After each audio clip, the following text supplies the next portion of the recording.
बाजार की गिरावट में इस समय सभी परेशान हैं, सभी तंग हैं, क्योंकि पोर्टफोलियो जो है लगातार गिरते जा रहे हैं। पर मुझे लगता है अब नियर टर्म में आपके लिए थोड़ी सी राहत आ सकती है। दिवाली से पहले बाजार के अंदर रिबाउंड दिख सकता है। ये ओवरसोल्ड मार्केट जो है अब आपको कहीं ना कहीं यहाँ से रिकवर होती दिख सकती है। देखा जाए पिछले एक महीने के अंदर इस बाजार ने लगभग 8% तक की गिरावट दिखा दी है। 1 तारीख को ये बाजार जो है गिरना स्टार्ट हुआ था और लगभग पूरा महीना होने जा रहा है बाजार जो है लगातार गिरावट के ही मूड में है। यानी कि सेलिंग जो है बड़ी ही ब्रॉडवेज रही है और उसका इम्पैक्ट आपके पोर्टफोलियो पर जबरदस्त तरीके से दिख रहा है। पर यहाँ पर अब जो 24,200 के आसपास ये इंडेक्स आ चुका है, अब ये यहाँ से रिकवर हो सकता है। और रिकवर हो सकता है तो कितना रिकवर हो सकता है और उस रिकवरी में हमारी क्या स्ट्रेटेजी होगी, ये सब बातें आज मैं आपके साथ करने वाला हूं। क्योंकि ये रिकवरी जो है बड़ी ही शार्प रिकवरी हो सकती है। कहीं ना कहीं जो है अब जो है एक्सपायरी का एंड है, कहीं ना कहीं जो है अब मंथ का एंड भी दिखाई दे रहा है। तो यानी कि अब ये बाजार जो है अब आपको यहाँ से 500 अंक की जो है रिकवरी दिखा सकता है। 24,700 के आसपास ये बाजार जो है जाता दिख सकता है और 24,700 के पास काफी बड़ा रेजिस्टेंस है। 24,700 को तोड़ना इस बाजार के लिए मुश्किल भी है।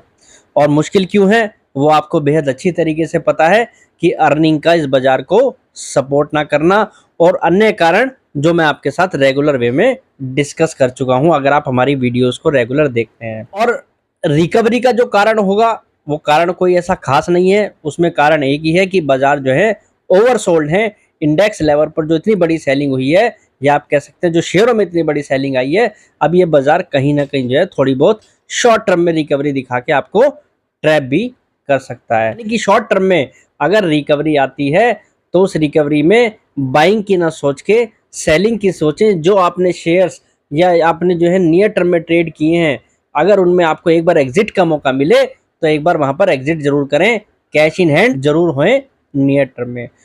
और अगले मंथ के स्टार्ट से बाजार में वॉलेटिलिटी बढ़ने के संकेत हैं, क्योंकि यूएस के इलेक्शंस जो हैं बहुत ही करीब होंगे।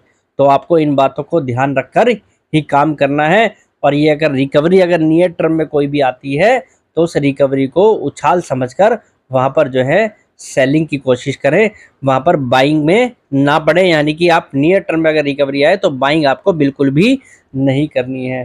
क्योंकि बाजार के अंदर अगर हम ओवरऑल थोड़ा सा लॉन्ग टर्म सिनेरियो की बात करें तो बाजार अभी यहाँ से जो है गिरते ही दिखाई देते हैं।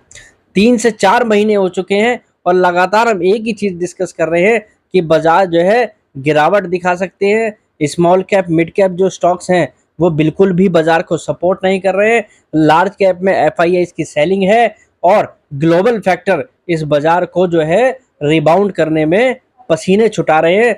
तो इन बातों को आपको ध्यान रखना है। कोई भी बड़ा कारण अगर बाजार को नीचे की तरफ ड्रैग करेगा तो बाजार इजीली नीचे जाने को तैयार हैं।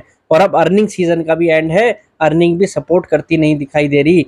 और आज इंडसइंड बैंक में जिस तरीके से आपने 18 से 20% की गिरावट देखी है, ये अपने में एक बहुत बड़ी बात है कि एक हैवी वेट बैंक, एक बड़े साइज का बैंक 18 से 20% की गिरावट एक दिन में दिखा रहा है। तो यानी कि कितने बड़े लेवल पर सेलिंग हुई है बाजार के अंदर।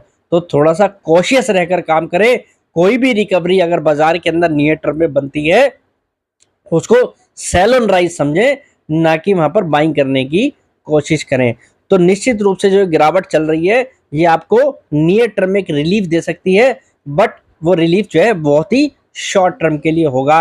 और ओवरऑल अभी बाजार के लिए जो व्यू है वो कहीं ना कहीं नेगेटिव ही है। बाजार जो है कहीं ना कहीं बियर मोड में ही दिखाई दे रहा है, या आप कह सकते हैं बाजार के अंदर बियर्स का इस समय ग्रिप जो है बड़ी अच्छी है। बियर्स जो है बाजार के ऊपर इस समय हावी दिखाई दे रहे हैं। तो आज के लिए इतना ही, कल फिर मुलाकात करेंगे एक नई वीडियो के साथ। फिलहाल के लिए नमस्कार।